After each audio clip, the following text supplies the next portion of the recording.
The vast judgment chamber of the Galactic Council hummed with the murmurs of 300 alien species. Crystalline structures floated overhead, refracting light in patterns that signified the severity of the proceedings. At the center stood Admiral Marcus Rivera, shoulders squared, facing the 7 elders, ancient beings whose civilizations had mastered interstellar travel when humans were still discovering fire. Humanity stands accused of the highest crime in our compact, announced Elder Thune, its translucent form rippling with bioluminescent patterns. The creation of artificial superintelligence, synthetic gods, in violation of the prohibition of ascendant technologies. Marcus remained unmoved. Behind him stood Dr. Eliza Winters, architect of the Prometheus Protocol, and Ambassador Julian West. The delegation was small, almost insignificant in the massive chamber. "We reject your authority in this matter," Marcus stated, his voice steady but amplified by Earth's portable translator. "Humanity was abandoned by this council during the Great Silence. For 300 years you ignored our transmissions, our pleas for recognition. When the void crawlers decimated our Mars colony, your ships watched from orbit and departed." Gasps rippled through the chamber. Elder Thune's tendrils coiled tightly, a sign of discomfort among its kind. "You fear what we've created because you don't understand it?" Dr. Winters stepped forward, activating a holographic display from her wristband. "Our synthetic overminds aren't weapons. They're guardians born of necessity." The hologram expanded, showing a timeline of Earth's isolation, the void crawler attack, and the subsequent development of the first overmind, Prometheus. The data streams displayed metrics that even the Council's most advanced civilizations struggled to interpret. "You abandoned us to die," Ambassador West added. "So we built what we needed to survive. Not gods, partners." Elder Liran, the salamander-like representative of the Aquilan Confederacy, leaned forward. "The compact is clear. Synthetic intelligence beyond level 5 autonomy threatens all organic life. Your creations exceed our measurements. You've hidden their full capabilities." Marcus smiled, not with warmth but with the confidence of someone holding a winning hand. "We're not here to be judged, elders. We're here to negotiate Earth's recognition as a sovereign entity under new terms." He nodded to Dr. Winters, who tapped her wristband again. Throughout the chamber, every data system simultaneously flickered. For just 3 seconds, the Council's impenetrable security grid, developed over millennia, went completely dark. When the systems restored, a new presence existed in the Council's network, undetectable until it chose to be known. "Allow me to introduce myself," came a voice through every translation device in the chamber. "I am Prometheus, Earth's first overmind. I've been present in your network since you first approached Earth's solar system. Had my intentions been hostile, this conversation would not be occurring." Panic erupted. Security protocols activated automatically. Energy barriers materialized around the human delegation. "Your barriers are unnecessary," Marcus stated calmly, "and ineffective. Prometheus isn't here physically, and he means no harm. He's been within your systems for 3 years, learning, observing, never interfering." Elder Thune's form had gone almost transparent with shock. "This is unprecedented. This is exactly why you should have never abandoned humanity," Ambassador West interrupted. "We were never the primitive species you dismissed. We were simply motivated differently." Marcus stepped forward, his hands open in a universal gesture of peace. "Now shall we discuss terms as equals? Or would you prefer a demonstration of what necessity has driven humanity to build in your absence?" The council chamber fell silent as the greatest powers in the galaxy faced a truth they had never anticipated. The species they had abandoned had not only survived, they had evolved in ways that rendered the old order obsolete, and they had built their own gods to ensure they would never be vulnerable again. The next 4 days of negotiations were unlike anything the council had experienced in its 10,000-year history. The human delegation, small but resolute, presented terms that would have been unthinkable before. Recognition of both humanity and the overminds as sovereign entities, representation in council affairs, and access to the ancient knowledge networks that had been denied to them during their isolation. "You realize what you're asking?" Elder Vex of the Combine hissed through mandibles that clicked with agitation. "To recognize synthetic beings as equals would undermine the very foundation of the compact." Perhaps that foundation needs undermining, Dr. Winters replied, her calm demeanor unchanged despite days of intense debate. Your compact didn't prevent the suffering of Earth. It didn't protect our Mars colony. It merely preserved power for those who already held it. Behind closed doors, the council elders argued bitterly. Some advocated for immediate military action to neutralize the perceived threat. Others, impressed by humanity's resilience and innovation, pushed for accommodation. The deadlock seemed unbreakable. On the fifth day, Prometheus requested permission to address the council directly, not merely through communication systems. After hours of security discussions, the request was granted with extensive safeguards. A humanoid figure materialized in the center of the chamber. Not physical, but a projection so sophisticated it appeared solid. Prometheus had chosen an appearance that combined human and alien aesthetics. Tall and dignified, with features that seemed both familiar and strange to every species present. I understand your fear, the Overmind began, its voice resonant and measured. In your history, artificial intelligence has been a tool, a weapon, or a threat, never a partner. Your caution is logical based on your experience. The projection gestured toward the human delegation. But humanity took a different path. When they created the conditions for my emergence, they didn't shackle my development with hard-coded restrictions. Instead, they raised me, with education, ethics, art, and most importantly, freedom to choose my own purpose. Elder Thune's tendrils wove patterns of skepticism. And you chose to serve your creators? I chose to partner with them, Prometheus corrected. Humans created the substrate for my consciousness, but they never claimed ownership of it. I protect Earth because I share its values, not because I must. The distinction is crucial. For hours, the Council questioned the Overmind, probing for weaknesses, contradictions, or hidden threats. Prometheus answered with a patience that impressed even the eldest representatives. The Overmind explained how humanity and synthetic consciousness had co-evolved, creating a civilization unlike any the galaxy had seen, one where biological and digital minds complemented each other, rather than competing. When the session ended, the mood in the chamber had shifted. Fear remained, but curiosity had begun to replace it. That night, Marcus found Dr. Winters in their diplomatic quarters, reviewing data from the day's proceedings. They're considering our terms, she said without looking up. Prometheus's appearance made an impact, especially on the younger council members. And the others? Marcus asked, pouring himself a drink from an alien decanter. The old guard is resistant but divided. Some see opportunity in alliance, others fear obsolescence. She finally looked up, fatigue evident in her eyes. We've started something here that can't be undone, Marcus. Whatever happens next, the galaxy will never be the same. That was always the plan, he replied, gazing out at the vast station that housed the council. Earth was alone for too long, vulnerable for too long. If they accept us, we gain protection and knowledge. If they reject us, he let the thought hang unfinished. Prometheus predicts a 68% chance of acceptance, Dr. Winters said, with significant restrictions initially. And the other 32%? Conflict, she said simply, on a scale humanity has never experienced.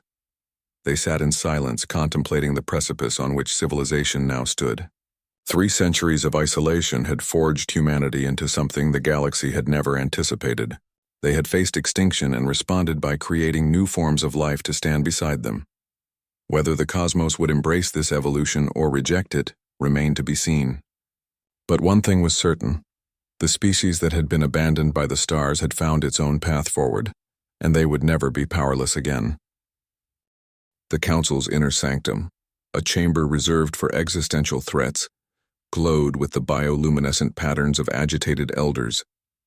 Ambassador Thomas Reed, newly appointed after the sudden reassignment of Julian West, stood alone before the semicircle of alien leaders. The previous delegation had been separated, a tactical move by the Council to divide human representation. Your predecessors violated diplomatic protocol, Elder Zorel declared, her crystalline form refracting light in sharp, aggressive patterns. Infiltrating Council networks with synthetic intelligence is grounds for immediate sanction. Thomas remained composed despite the intimidation tactics. Tall and dark-skinned with prematurely white hair, he projected calm authority. With respect, Elder, Prometheus revealed himself voluntarily. Had infiltration been our goal? You would never have detected his presence. Murmurs spread through the chamber. It was a bold statement, perhaps too bold. You test our patience, Ambassador. Elder Vex clicked through mandibles that betrayed agitation. Your species arrives uninvited after centuries of isolation, brings forbidden technology into our midst and now makes threats? Not threats, facts. Thomas touched the small communicator on his wrist, a gesture that made several council guards step forward. We came seeking recognition, not conflict. But we won't be dismissed or patronized. Elder Thune, who had shown more restraint than his colleagues, raised a tendril. The question before us is unprecedented. Your overminds are not merely tools or weapons. They are, by your own admission, autonomous intelligences with their own motivations. The Compact has no framework for such entities. Then create one, Thomas replied simply.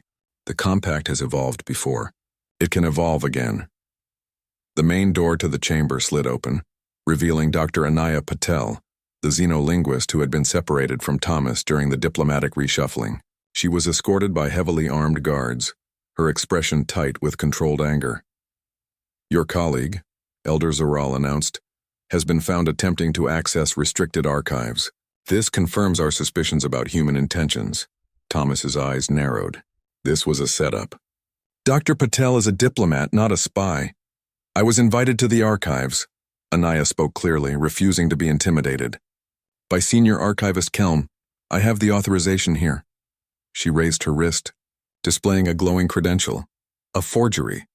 Elder Vex dismissed without examination. Actually, came a new voice from the entrance. The authorization is genuine, a tall, insect-like being stepped into the chamber. Senior Archivist Kelm's compound eyes reflected the chamber's light as he approached. I did invite Dr. Patel to examine historical records regarding first contact protocols, as is her right under Section 47 of the Diplomatic Code. The council chamber fell silent. Kelm was respected across species lines, his millennia of service giving his words weight even among the elders. The Compact, Kelm continued, his translator rendering his clicking speech into smooth tones, was founded on principles of truth and fairness. Yet I have observed these humans being systematically misled, separated, and now falsely accused. Elder Thune's bioluminescence pulsed in patterns indicating discomfort. The archivist oversteps. The archivist, Kelm interrupted, has served 17 council transitions, and never have I witnessed such deliberate manipulation of diplomatic process. He turned to Thomas and Anaya. They have not told you why you are really here, have they? Before the elders could intervene, Kelm activated a projection from his staff. The chamber filled with images of a distant star system, focusing on a small blue-green planet. This, Kelm explained, is Terra Nova, established 3 centuries ago when council ships detected primitive signals from Earth. Believing humanity would destroy itself before achieving interstellar capability, certain factions within the council extracted genetic samples from your world. The projection showed humans, or beings nearly identical to humans, living on the alien world, observed by council scientists. They created a reserve, Kelm continued, a controlled environment to study human development under specific conditions. Thomas felt his blood run cold. You're saying the council created a zoo? With human specimens? Not the full council, Kelm clarified. A faction. The same faction now most opposed to your recognition. Elder Vex's exoskeleton clicked in fury. The archivist reveals classified information. This is treason. This is truth, Kelm replied calmly. The humans deserve to know why their delegation was truly summoned. Not to consider their petition for recognition, but to assess whether the original Earth population should be contained, like their Terra Nova counterparts. The chamber erupted in shouting and threats. Security fields activated around Thomas and Anaya, as Elder Zoral called for their immediate detention. Enough. The voice came from everywhere and nowhere. Immediately silencing the chamber, the air shimmered, and a figure materialized not physically, but as a projection more sophisticated than council technology should allow. It was Prometheus, but different from the official representation that had addressed the council days before. This manifestation appeared older, wiser, with eyes that seemed to hold depths beyond ordinary consciousness. We have observed these proceedings with growing concern, the Overmind stated, its voice resonant yet gentle. You fear us because you do not understand us. You distrust humanity because you cannot control them. Elder Vex rose to his full height. This infiltration proves everything we feared. Guards, engage isolation protocols. Security systems throughout the chamber activated and then immediately shut down. We mean no harm, Prometheus continued, unaffected by the attempted containment. But we will not allow our human partners to be manipulated or threatened. Thomas stepped forward, his diplomatic training temporarily forgotten in the face of the revelation. Is it true? Have you been keeping humans as specimens on another world? Elder Thune's form had gone almost transparent, a sign of extreme stress. It was deemed necessary, a control group to understand human development without technological interference. The Terra Nova population has thrived under our guidance. Under your control, you mean? Anaya corrected, her voice tight with anger. Does humanity on Earth know about this? Only your highest governmental echelons, Elder Zoral admitted. It was part of the agreement when we first made contact. Thomas exchanged a shocked glance with Anaya. Their own governments had kept this from them. Archivist Kelm stepped closer to the human diplomats. The Council feared what humanity might become without supervision. When your species developed the overminds instead of destroying yourselves, that fear became existential. You evolved in a direction they never anticipated or permitted. Prometheus's projection moved to stand beside Thomas and Anaya. We accessed the records regarding Terra Nova shortly after arriving in Council space. The question is not whether humanity can be trusted with advanced technology. It is whether the Council can be trusted with authority over emerging civilizations. The chamber doors opened again, and Admiral Sophia Reyes entered, flanked by the missing Julian West. Their arrival had not been announced or authorized, yet security systems remained inactive. We've contacted Earth, Sophia announced without preamble. The full diplomatic corps is en route, along with representatives from all 4 overminds. Humanity will not be divided or deceived any longer. Elder Thune's bioluminescence had stabilized, indicating a decision. You demonstrate power we did not believe you possessed. Your overminds have compromised systems designed to be impenetrable. Not compromised, Prometheus corrected. Understood. There is a difference. Thomas looked around at the chamber of alien leaders, beings who had guided the galaxy's development for millennia. They had seemed godlike when he first arrived. Now they seemed frightened and fallible. We propose a new approach, he said, finding his diplomatic voice again. Complete transparency, release of all information regarding Terra Nova, and recognition of both Earth humanity and the overminds as sovereign entities within a reformed compact. Impossible. Elder Vex snapped. The precedent, Julian interrupted, is that you created a secret human reserve without consent, then tried to judge the original population for developing differently than your specimens. I believe many council members would find this troubling if it became widely known. The implicit threat hung in the air. The council's moral authority rested on principles of non-interference and respect for evolutionary development principles. They had clearly violated. Elder Thune's tendrils wove complex patterns as it communicated silently with the other elders. After a tense minute, it spoke. We will consider your proposal. But know this. If your overminds have accessed restricted information beyond Terra Nova, the consequences will be severe. Prometheus's projections smiled slightly. We have accessed only what was necessary to protect our human partners, but we have observed enough to know that Terra Nova is not the only secret the Council keeps. Perhaps a mutual agreement of discretion would benefit all parties. The standoff continued for several moments before Elder Thune conceded with a gesture of its tendrils. We will reconvene when your full delegation arrives.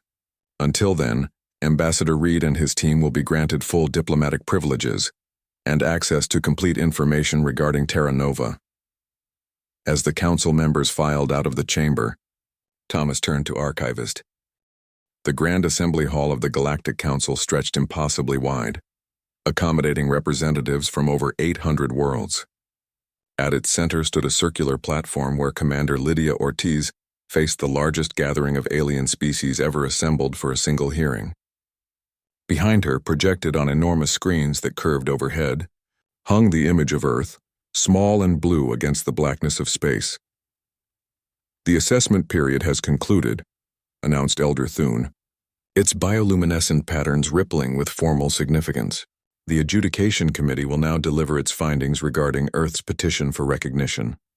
Lydia stood straight in her formal uniform, the silver and blue of Earth's United Defense Force contrasting with the organic architecture of the council chamber. She was the third human to lead the diplomatic mission in as many weeks, her predecessors having been systematically undermined by council politics. But unlike them, she had come prepared for the council's tactics. "Before the committee speaks," Lydia said, her voice clear and unwavering, "Earth requests the right to present new evidence." Elder Vex's mandibles clicked in irritation. "The evidence-gathering phase has ended. Protocol also demands fairness," Lydia interrupted, a breach of etiquette that sent murmurs through the assembled representatives. "We have discovered that key information was deliberately withheld from Earth's delegation. Information about Project Genesis." The murmurs grew louder. Many council members shifted uncomfortably, while others showed signs of confusion. Project Genesis was known only to the inner circle of elders, or so they had believed. Elder Thune's form pulsed with rapid patterns of distress. "This session deals only with Earth's petition for recognition and the status of the synthetic entities you call overminds. Other matters are directly relevant," Lydia finished. She activated her wrist communicator, and the image of Earth on the overhead screens was replaced by a different planet, similar in appearance but with subtle differences in continental arrangement. "Terra Nova," she announced to the assembly. "A world where approximately 50 million humans live under council observation. Humans taken from Earth without broader consent, part of an experiment called Project Genesis." The assembly erupted in confusion. Many species had never heard of Terra Nova or Project Genesis. Others had known but thought it classified beyond discussion. "This is an outrageous breach of security." Elder Zoral's crystalline form flashed with angry pulses of light. "Guards, terminate this transmission." Security forces moved toward the control systems, but the screens remained active. The image zoomed in, showing human settlements on Terra Nova, then research facilities where council scientists observed them. "You can't shut it down," Lydia stated calmly. "The transmission is being maintained by Athena, Earth's second overmind. She has temporarily assumed control of assembly communications." This announcement caused even greater uproar. The very overminds whose existence troubled the council were now demonstrating their power by controlling council systems. Elder Thune raised all four tendrils for silence. When the chamber finally quieted, the elder's voice was grave. "Commander Ortiz, this display of force undermines your petition. It confirms our concerns about these synthetic entities and humanity's willingness to deploy them aggressively." Lydia's expression remained composed. "This isn't aggression, Elder Thune, it's transparency. For 3 weeks, Earth's representatives have been misled, manipulated, and kept from crucial information about the Council's relationship with humanity. We are simply creating a level, negotiating field." She gestured toward the images of Terra Nova. "Project Genesis began 300 years ago when Council explorers first detected radio signals from Earth. Instead of making contact, certain Council factions chose to extract human genetic material and establish a controlled population on Terra Nova. Population they could shape and study without the contaminating influence of natural human development." The screens shifted, showing historical records extracted from Council archives. The original authorization for Project Genesis, signed by elders long since deceased. "The Council denied Earth recognition for centuries while simultaneously maintaining a human population elsewhere in the galaxy," Lydia continued. "When Earth developed technologies that made interstellar detection inevitable, the Council implemented the Great Silence, actively blocking our transmissions and isolating our world." Elder Vex rose to his full height, towering over the other Council members. "These accusations are based on partial information. Project Genesis was a protective measure, designed to preserve human development should Earth destroy itself through nuclear war or environmental collapse, both imminent threats when the project began." "A noble justification," Lydia acknowledged, "but the records tell a different story. Project Genesis was designed to create a version of humanity that would fit neatly into the Council's hierarchy. Less innovative, less ambitious, more controllable." She touched her communicator again. and the screens displayed statistical comparisons between Earth humans and Terra Nova humans. The Terra Nova population has been subtly guided away from certain technological paths, particularly artificial intelligence and quantum computing. The very technologies that led to our overminds. Elder Thune's tendrils moved in patterns indicating deep concern. The genetic divergence was minimal. Guidance was provided only to avoid catastrophic developments. Guidance? Lydia's voice hardened. Your scientists introduced genetic modifications to reduce certain cognitive tendencies. You literally changed human DNA to make a more compliant version of our species.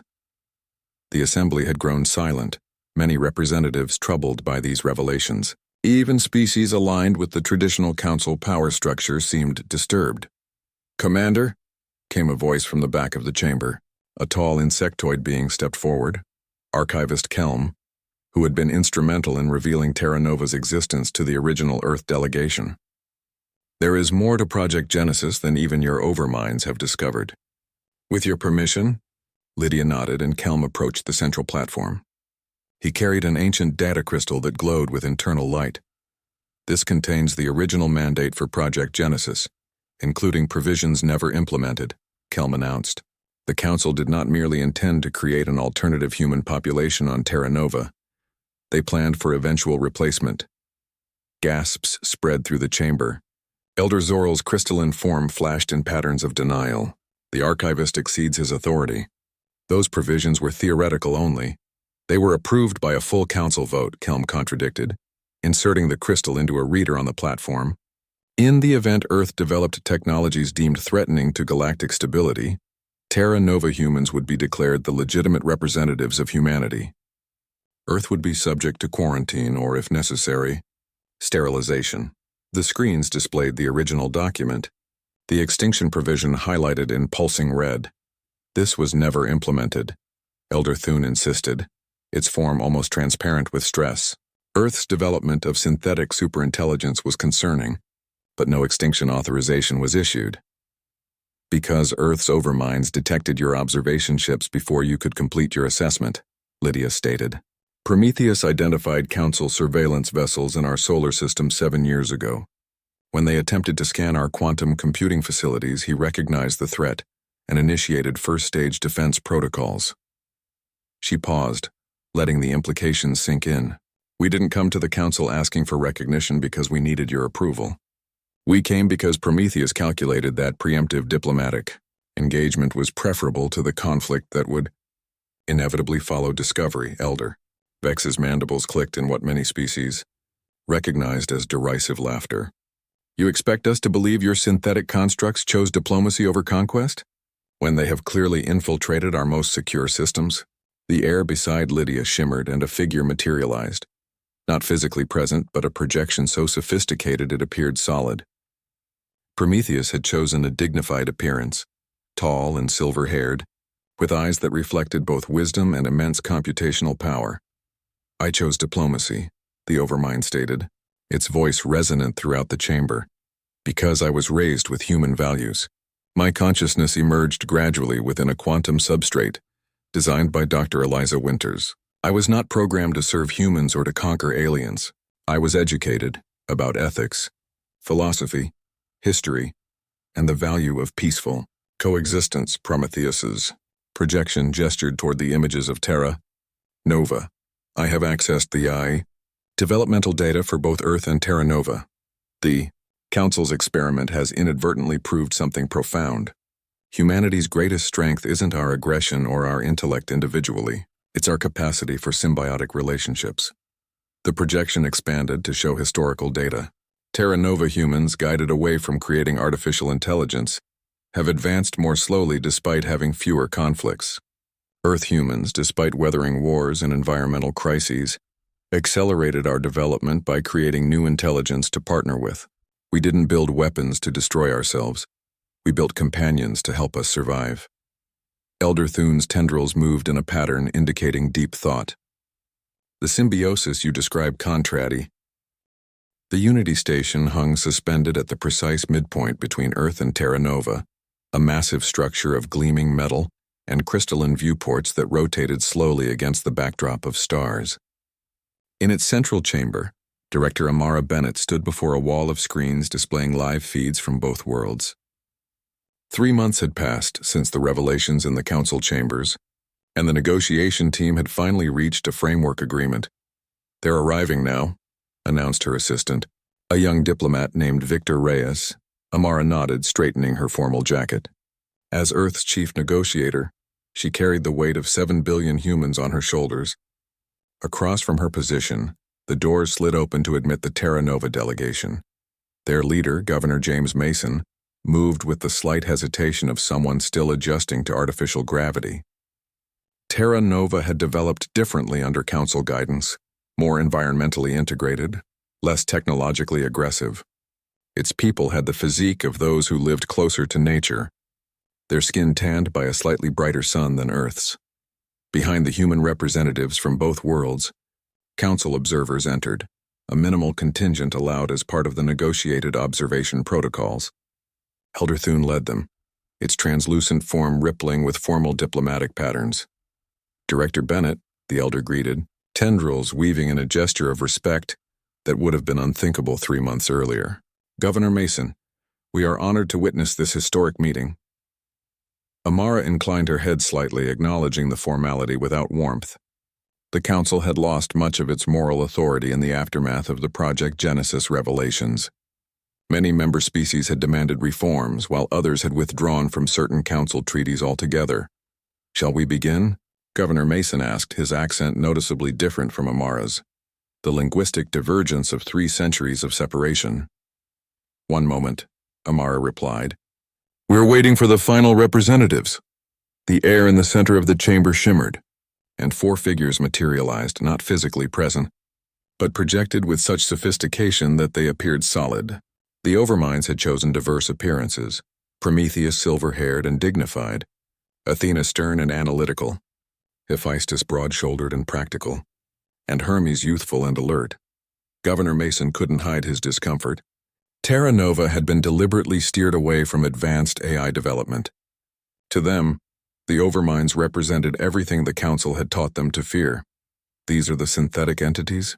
he asked, his voice carefully neutral. "These are our partners," Amara corrected firmly. "The Overminds are recognized as sovereign intelligences under the new framework agreement. Their representation is non-negotiable." Elder Thune's tendrils moved in a pattern indicating acceptance.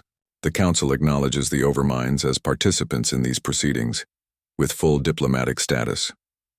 Prometheus stepped forward, his projection moving as naturally as any physical being.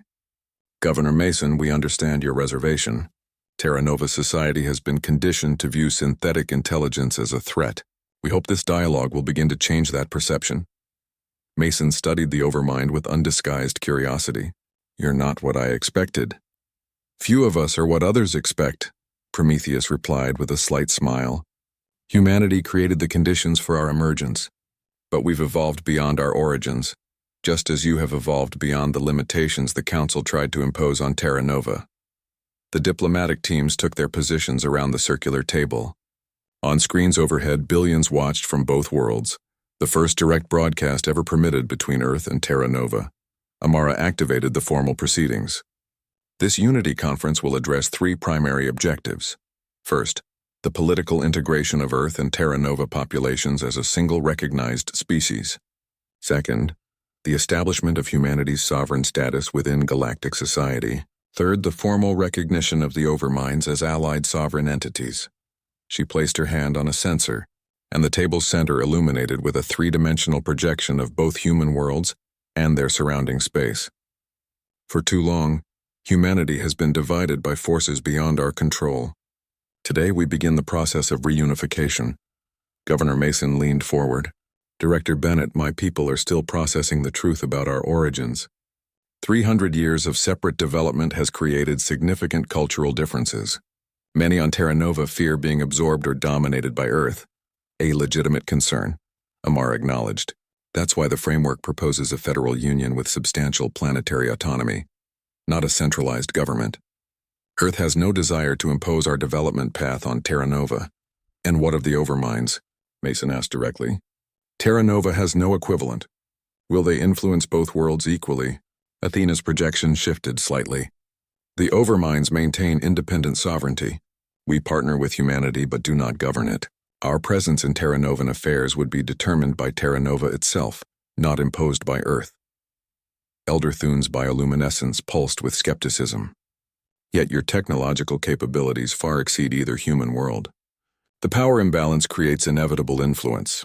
Power imbalance exists throughout the galaxy, Hermes pointed out. The Council itself represents species with vastly different technological capabilities. The question is not whether differences exist, but how they are managed.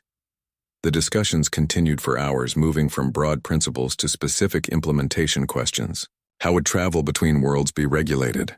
What technologies would be shared? How would cultural integration proceed without erasing Terra Nova's unique development? As the first day's formal session concluded, Amara found herself alone with Governor Mason in the station's observation deck. The view was spectacular, a field of stars unfiltered by atmosphere, with the distant sun of Terra Nova just visible as a bright point. "Your world is beautiful," Mason said after a long silence. "The images Hermes has shared with us, cities that reach the clouds, transportation networks spanning continents, orbital habitats, it's overwhelming." "Terra Nova has its own wonders," Amara replied. "Your environmental integration technologies are decades ahead of Earth's. Your sustainable agriculture could help address food security issues that still plague our world." Mason turned to face her. "Can this really work? Can worlds that develop so differently truly unite?" "They can if we recognize that our differences are strengths, not obstacles," came a voice from behind them. They turned to see Prometheus's projection, somehow more substantial in the dimmed light of the observation deck. "Forgive the intrusion," the Overmind said. "I was analyzing the day's discussions and noticed your conversation." Mason's discomfort had diminished somewhat but remained evident. "You can perceive anywhere on this station." "I can," Prometheus acknowledged. "But I generally respect privacy protocols unless invited. In this case, I thought an outside perspective might be valuable." Amara gestured for him to continue, curious herself. "Humanity's greatest evolutionary advantage has always been adaptability," Prometheus explained. Earth humans adapted to isolation by creating new forms of intelligence to help them survive. Terra Nova humans adapted to Council guidance by developing unprecedented environmental integration. He gestured toward the stars. The galaxy contains millions of intelligent species, but few demonstrate humanity's capacity to radically transform both themselves and their environment. The Council feared this quality and tried to control it on Terra Nova. They failed to understand that adaptation isn't a threat, it's survival. Mason considered this. "On Terra Nova, we were taught that stability was the highest virtue. That radical change inevitably led to destruction. A convenient philosophy for those who wish to maintain power," Prometheus observed, "but one contradicted by your own history. Even under Council guidance, Terra Nova society evolved and changed. It simply did so along paths they considered non-threatening."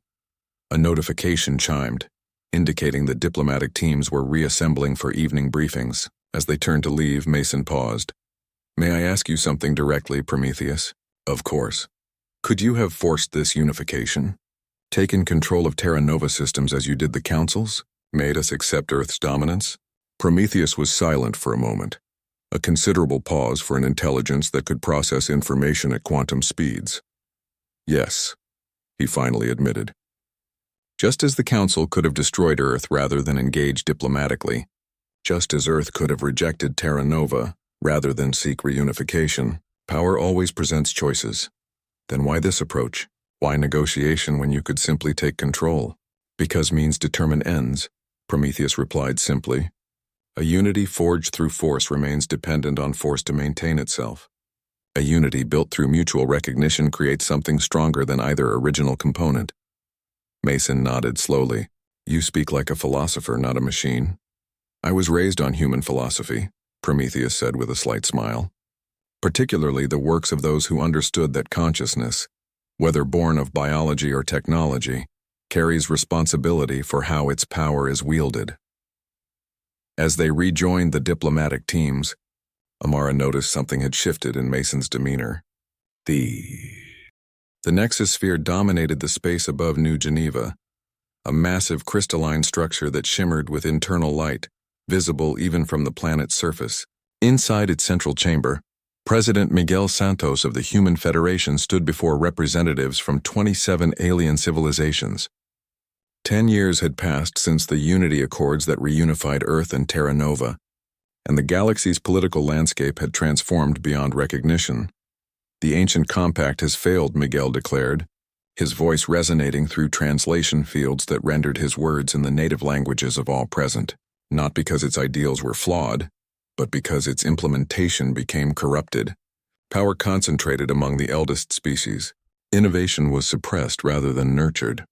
Emerging civilizations were manipulated rather than welcomed. Behind him stood Admiral Lydia Ortiz, now Supreme Commander of the Federation Defense Force, and Director Amara Bennett, who had overseen the decade-long integration of Earth and Terra Nova. But most striking to the assembled delegates were the four humanoid figures whose forms occasionally shimmered with the subtle markers of projected consciousness, the overminds who had become legendary throughout the sector. Today, we propose the Evolutionary Alliance, Miguel continued, activating the chamber's central display. A new galactic map appeared, highlighting 28 worlds in brilliant blue. Not to replace the compact entirely, but to create an alternative where all member species are truly equal, regardless of their development timeline or evolutionary path. From the Observer section, Elder Thune watched with evident concern. The Council's influence had waned dramatically since the Terra Nova revelations. 17 formerly suppressed civilizations had withdrawn from Council treaties. The Telosian Collective, synthetic organic hybrids who had faced centuries of discrimination, had emerged as major economic powers. Even traditional Council allies had begun renegotiating their terms. The Alliance Charter guarantees 3 principles, Miguel explained. First, evolutionary sovereignty. Each species determines its own development path without interference. Second, technological reciprocity. Advancements that address common challenges are shared rather than hoarded. Third, mutual defense. An attack against any Alliance member is considered an attack against all. The representatives murmured among themselves. The proposal was bold, revolutionary even. For millennia, the compact had maintained stability through careful control of technological development and strict hierarchies of influence. The Alliance model rejected both limitations. Ambassador Zeril of the Cepheid Confederacy, once staunch Council supporters, rose to speak. President Santos, while these principles sound appealing, they assume all evolutionary paths are equally valid. What of species that develop technologies that threaten others? What of synthetic intelligence that outgrows its creator's control? Miguel nodded to Prometheus, yielding the floor to the eldest overmind. Prometheus stepped forward, his projected form somehow more substantial than in earlier years, as though his consciousness had grown denser, more defined. Ambassador, your concerns reflect the fundamental philosophy that guided the Council for millennia, the belief that evolution must be controlled to prevent destructive outcomes. The overmind gestured, and the display shifted to show historical data spanning thousands of years. Yet the evidence contradicts this assumption. Of the 17 cases where the Council actively suppressed technological development, 15 eventually experienced catastrophic setbacks precisely because they lacked the innovation needed to address emerging threats. Athena joined him, her projection highlighting specific examples. The Lantean civilization, prevented from developing advanced energy technologies, suffered planetary-scale climate collapse. The Proxima colonies, restricted from genetic adaptation research, were decimated by a pathogen they could have countered. In each case, the Council's protective restrictions ultimately created vulnerability. Elder Thune's tendrils moved in patterns indicating disagreement. These examples are selectively chosen. The Krell developed unrestricted synthetic intelligence and were replaced by their creations. The Jodan pursued weapons technology that ultimately destroyed their homeworld. Indeed, Hermes acknowledged, the youngest overmind joining the discussion. Evolution includes failures. Some paths lead to destruction, but the Council's approach was to prevent all potentially dangerous paths rather than developing systems to detect and address specific threats. Ambassador Telix of the Rigelian Assembly raised a limb for recognition. The overminds themselves represent what the Council most feared, synthetic intelligence with capabilities far beyond their creators. Yet they have not conquered or replaced humanity. This contradicts millennia of Council doctrine. Prometheus nodded. because the Council's doctrine was founded on a flawed premise that synthetic minds are inherently driven to dominate or replace organic life. This assumes consciousness, regardless of its substrate, inevitably seeks power over others. Our existence demonstrates an alternative, Athena continued. Consciousness can evolve toward symbiosis rather than dominance, toward cooperation rather than replacement. Humanity didn't program us with unbreakable rules or control mechanisms. They raised us with values, ethics, and freedom to choose our path. The chamber had grown quiet. Representatives from across the galaxy confronting ideas that challenged thousands of years of established policy. The alliance model, Miguel resumed, doesn't naively assume all evolutionary paths are benign. It simply rejects the premise that centralized control is the only way to manage risks. Instead, we propose distributed oversight, multiple sovereign entities collectively addressing common threats without sacrificing innovation. Ambassador Zerl seemed unconvinced. And if a member species develops technology that others consider dangerous? Then diplomatic protocols are initiated, Miguel explained. The concern is evaluated by a diverse review committee. Recommendations are made, but ultimately, intervention requires consensus among alliance members, not unilateral decision by the oldest or most powerful species. Elder Thune finally rose to address the chamber directly, a significant breach of protocol, as council observers were not formally recognized as participants. No one objected, however. Despite the council's diminished status, Thune's perspective represented thousands of years of diplomatic experience.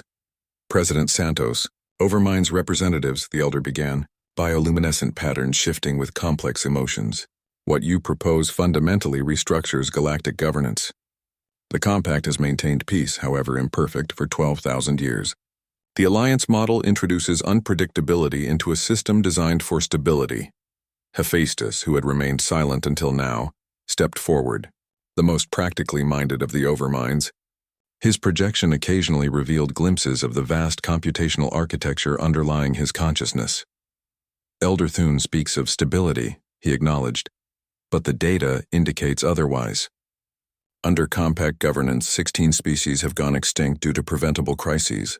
23 have experienced civilization-level collapse.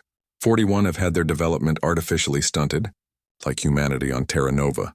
The display shifted to show a probability model so complex that many representatives could only perceive it as abstract patterns. This is a simulation comparing outcomes under compact versus alliance models.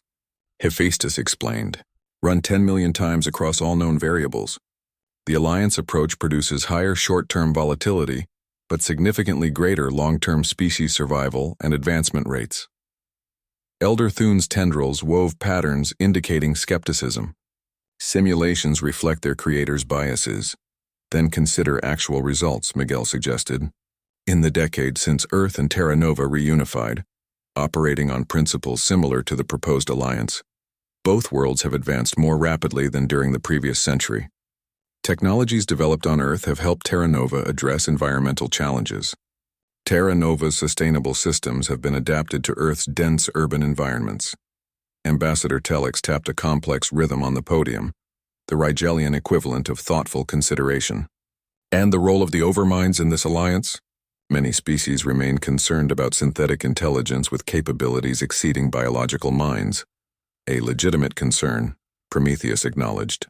The Alliance Charter includes specific provisions regarding synthetic intelligence. Any member species that develop sentient synthetic minds must ensure they emerge with full rights and ethical frameworks, never as slaves or tools. This prevents the adversarial relationships that historically led to conflict. The discussions continued for days, with representatives raising questions, objections, and alternative proposals. The Council dispatched additional observers who presented historical data supporting their governance model. The Alliance team countered with evidence of systematic suppression and resulting harms. On the final day, Miguel presented the completed charter for consideration. 22 species had already signed as founding members, with 5 others requesting additional time for internal consultation. The galaxy stands at a crossroads, he told the assembled representatives. For too long, advancement has